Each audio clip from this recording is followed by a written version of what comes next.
નીચલા સ્તરેથી રિકવર થયા બાદ બજારમાં ફરી વધ્યું દબાણ. નિફ્ટી 100 પોઈન્ટ જેટલો ઘટીને 23,450ના સ્તરની નીચે બંધ, તો બેંક નિફ્ટી, મિડ કેપ અને સ્મોલ કેપ ઇન્ડેક્સમાં જોવા મળ્યું વધારે દબાણ. આઈટી ઇન્ડેક્સને છોડીને તમામ સેક્ટર ઇન્ડેક્સ લાલ નિશાનમાં બંધ. ખરાબ બજારમાં પણ આઈટી સેક્ટરમાં ખરીદારી. ટીસીએસના પરિણામ બાદ આઈટી ઇન્ડેક્સ 3.5% ઉપર. મેનેજમેન્ટની મજબૂત કોમેન્ટ્રીથી ટીસીએસમાં લગભગ 6%નો ઉછાળો. અમારી સાથે એક્સક્લુઝિવ વાતચીતમાં મેનેજમેન્ટે કહ્યું કે ગયા વર્ષની સરખામણીએ ચાલુ વર્ષ વધુ સારું રહેશે. સીએલએસએ, જેફરીઝ, બ્રેન્સ્ટેન જેવા દિગ્ગજ બુલિશ 4,760 સુધીના આપ્યા લક્ષ્ય.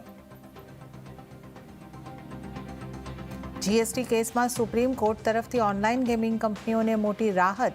કોર્ટે તમામ જીએસટી નોટિસ ઉપર મૂક્યો પ્રતિબંધ. કેસની સુનાવણી પૂર્ણ થયા સુધી પ્રતિબંધ રહેશે યથાવત. બજેટમાં પાવર સેક્ટર માટે નવી નેશનલ ઇલેક્ટ્રિસિટી પોલિસીની જાહેરાત થઈ શકે છે. પાવર ડિસ્ટ્રીબ્યુશન રિફોર્મ માટે રાજ્યને એડિશનલ બોરોઇંગની છૂટ યથાવત રાખવા પર વિચાર. સીએનબીસી બજાર એક્સક્લુઝિવ. બજેટમાં રેલવે અને રૂરલ ઇન્ફ્રાસ્ટ્રક્ચરને પણ બૂસ્ટર. રેલવેને બજેટમાં 15%થી વધારેની ફાળવણી સંભવ, તો પીએમ ગ્રામીણ સડક યોજના માટે 10% વધારેની ફાળવણીની જાહેરાતની શક્યતા. 24 કલાક બાદ ફરી ગુજરાતમાં ઠંડીનો રાઉન્ડ થશે શરૂ. આવતીકાલથી 2 થી 3 ડિગ્રી પારો ગગડી શકે.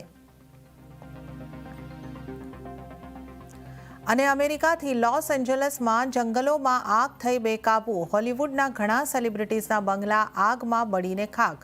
રાષ્ટ્રપતિ જો બાઇડને ઇટલીનો પ્રવાસ કર્યો રદ.